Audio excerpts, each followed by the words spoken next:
तो जिसका अंतःकरण सद्गुणों से भरा है,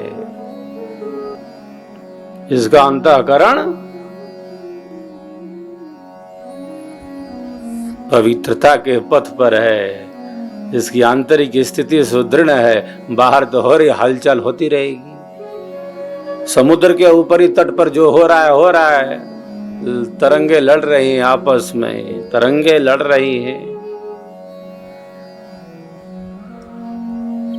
पर्वत खड़ा है समुद्र तट पर, तरंगे तरंगे पर्वत से टकरा कर वापस लौट आती हैं।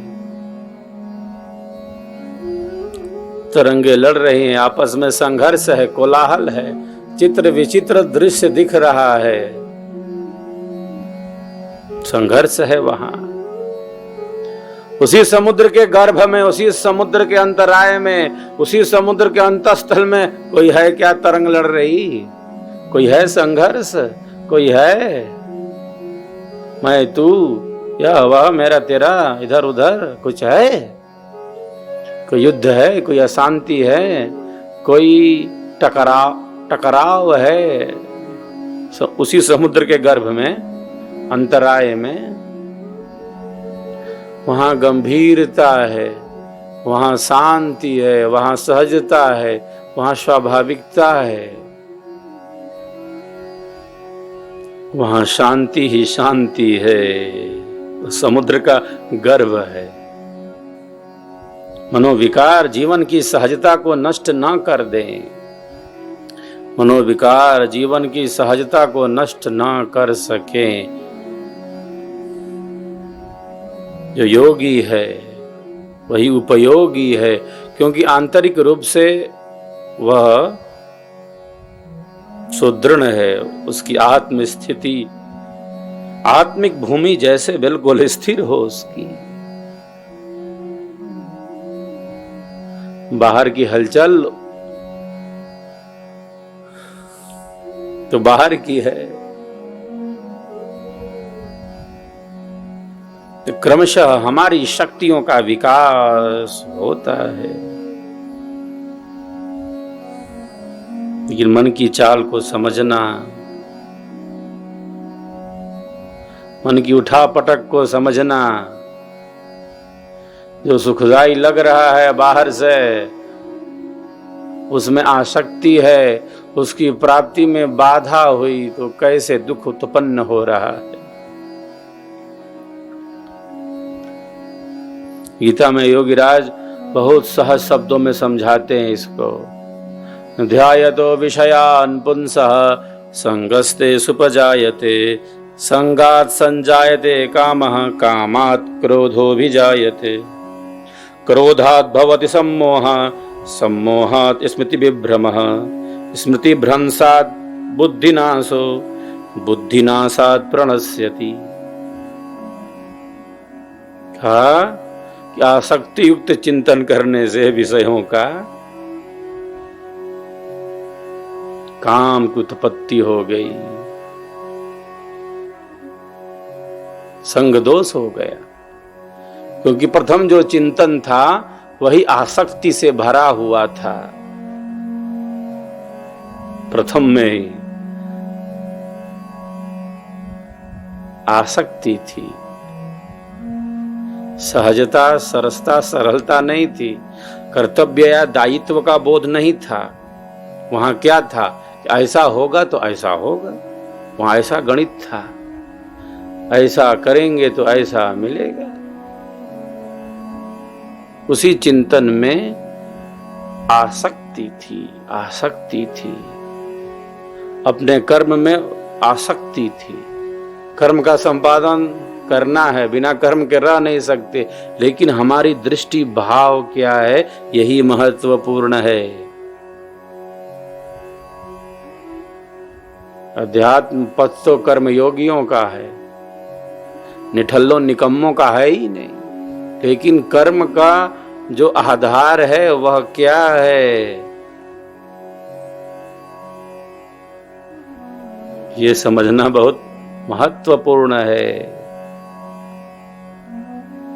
और योगीराज ने इस पर व्यापक चेतना का प्रकाश फैलाया है, जो कर्म में अकर्म का ज्ञान रखता है और जो अकर्म में कर्म का ज्ञान रखता है वह बुद्धिमान है, इसका विवेक जागृत है।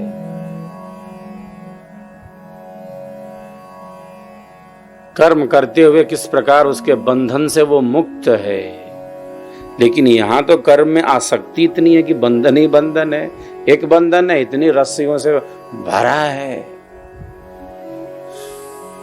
क्योंकि गणित जोड़ता है, गुणा गणित करता है।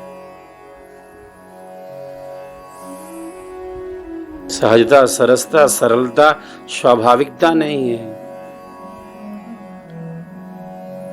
उसके कर्म के पीछे आसक्ति है। ऐसा करेंगे हमारा खूब नाम होगा, ऐसा हो जाएगा, इतना बैंक में रखेंगे, इतना ऐसा बना लेंगे। सब बनाओ करो, लेकिन बिल्कुल सहज स्थिति है। धन जहां रखना रखो, बैंक में रखो, तिजोरी में रखो, दिमाग में ना रहे, ऐसा कहाँ होता है। अर्थ की कहीं निंदा नहीं है, काम की कहीं निंदा नहीं है, लेकिन धर्म प्रथम है, विवेक प्रथम है, सहजता प्रथम है। लेकिन इतना बंधन ये संसार का कि जकड़ लेता है, उसमें अभिमान बढ़ जाता है, बाहर की वस्तुओं का अभिमान बढ़ जाता है। क्यों कि चिंतन जो था प्रारंभ में वही आसक्ति से युक्त था।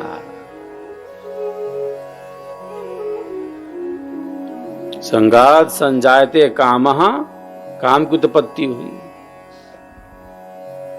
कामात् क्रोधो भी जायते, और कामनाओं की प्राप्ति में बाधा हुई।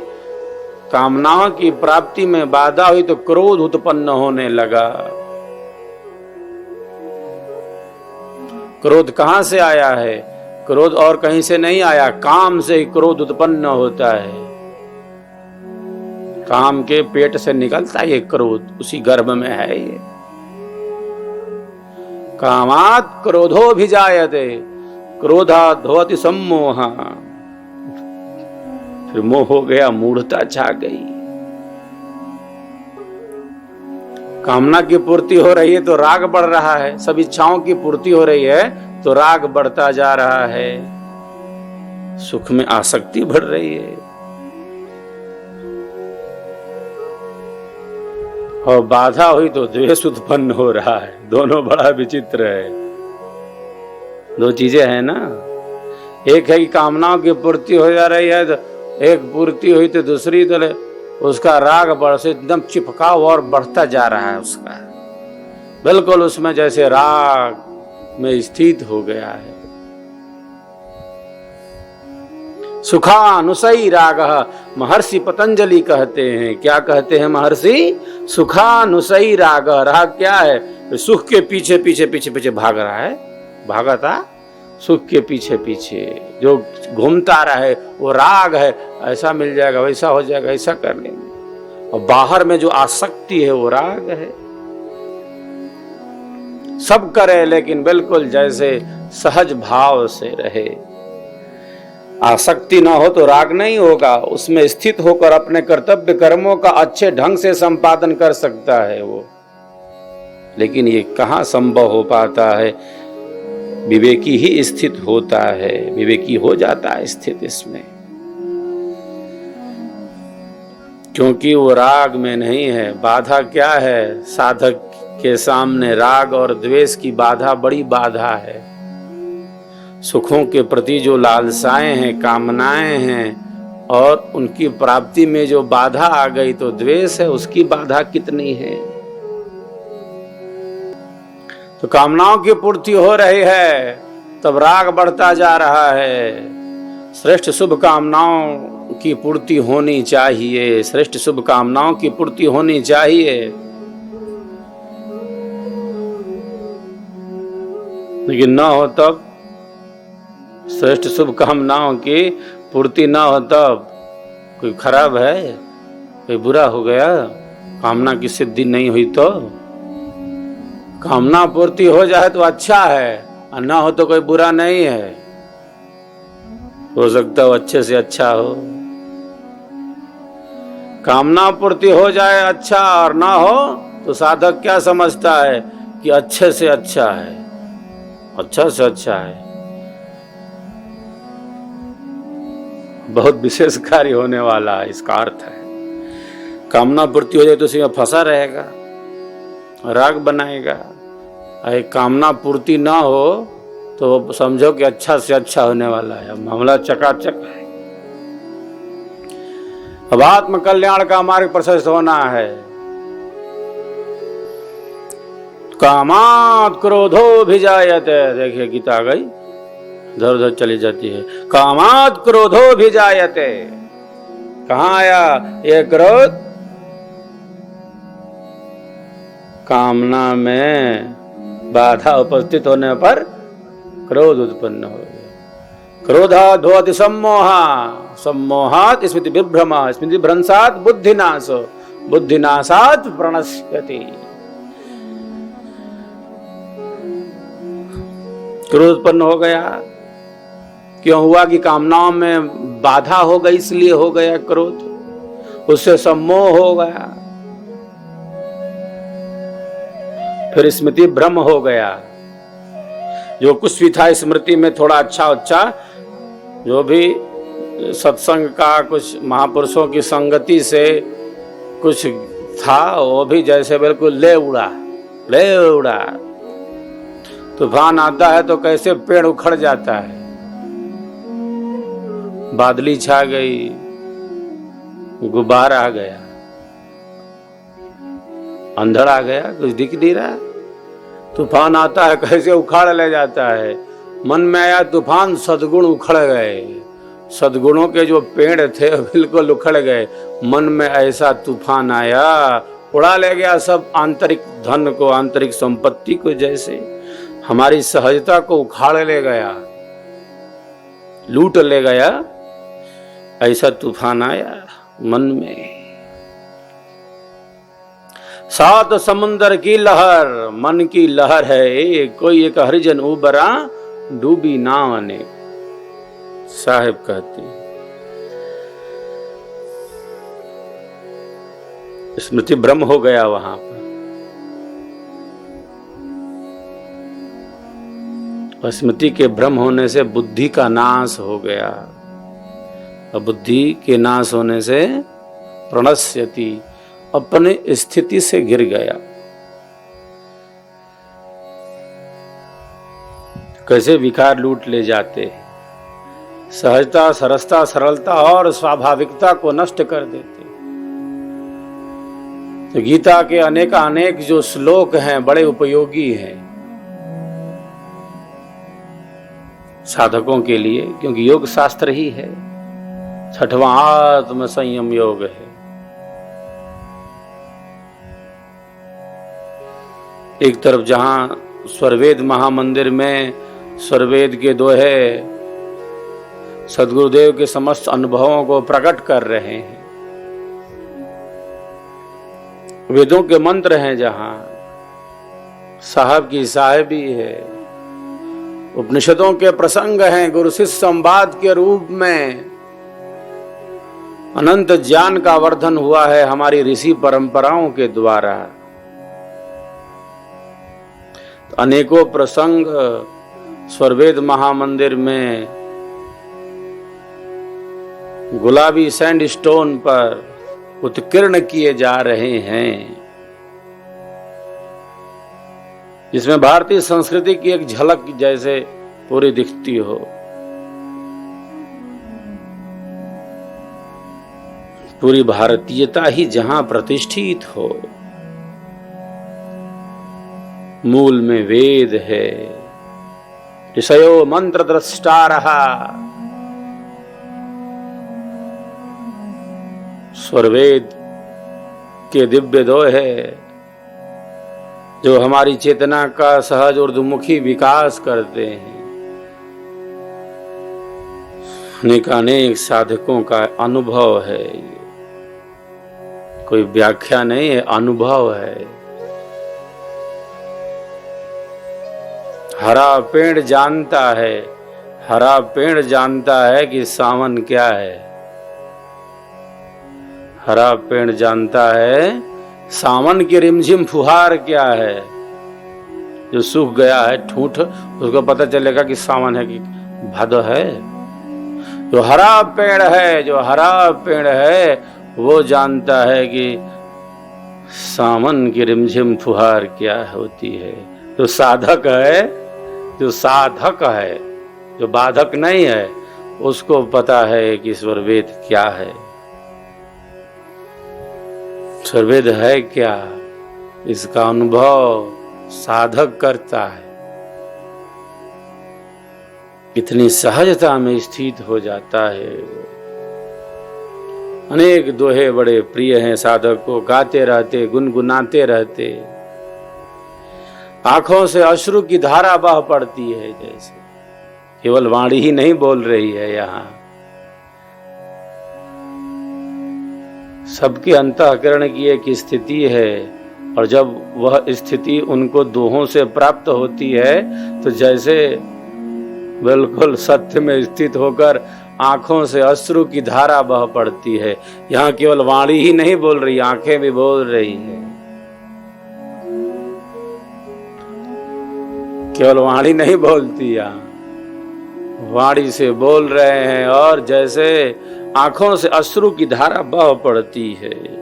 ऐसा प्रेम और ऐसा विरह साधकों के अंदर है, क्योंकि बाधाओं को नष्ट कर रहे हैं। अनेक साधक साधिकाएं अनेक दोहों को गुनगुना कर उनके भाव में ही जैसे स्थित हो जाते हैं। बड़े प्रिय हैं उनको। सद्गुरु का यह स्वर कल्याण के लिए ही तो है। इतना दिया है, हमारे पास है क्या? साधक अनुभव कर लेता है कि है क्या। गोताखोर समुद्र में कहां कहां रत्न पड़े हैं वो खोज लेता है। गोताखोर समुद्र में कहां कहां कितने रत्न भरे पड़े हैं, गोताखोर खोज लेता है। स्वरवेद में रत्न ही रत्न है, बिखरे पड़े हैं। गोताखोर चाहिए जो खोज ले। वो साधक को तो सहज प्राप्त हो जाते हैं, वो तो सदैव स्थित हैं। यह जो सेवा भाव है, यह जो सत्संग है, यह साधना में ही स्थित करने वाला है।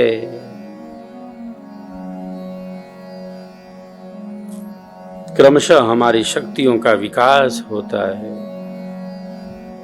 आज मैं विलंब से आया क्योंकि स्वरवेद महामंदिर के निर्माण कार्यों का निरीक्षण कर रहा था। अनेक कार्य चल रहे हैं, गतिमान हैं, और नए नए विचारों के साथ नए कार्य प्रारंभ किए जाते हैं। कैसे देश की सांस्कृतिक राजधानी वाराणसी में बन रहा यह स्वरवेद महामंदिर भव्य हो और दिव्य हो। बाहर से भव्य, अंदर से दिव्य हो। भव्य और दिव्य हो। ऐसा स्थान जहाँ एक साथ 1-2 हजार नहीं, 20,000 से ज्यादा साधक, 20,000 से ज्यादा साधक बैठकर विहंगम योग साधना का अभ्यास कर सकते हैं। विहंगम योग साधना का अभ्यास कर सकते हैं। कैसा दिव्य परिवेश निर्मित होगा, दिव्य ऊर्जा का संचार होगा। साधना की शक्ति का कितना विस्तार होगा। स्वरवेद महामंदिर निर्माण का अर्थ है शुद्ध अंतःकरण का निर्माण, दिव्य मानव निर्माण, श्रेष्ठ मानव निर्माण, प्रेम शांति मैत्री करुणा का निर्माण। स्वरवेद महामंदिर निर्माण का अर्थ है आत्मनिर्माण, आत्म कल्याण, भारतीय संस्कृति का निर्माण।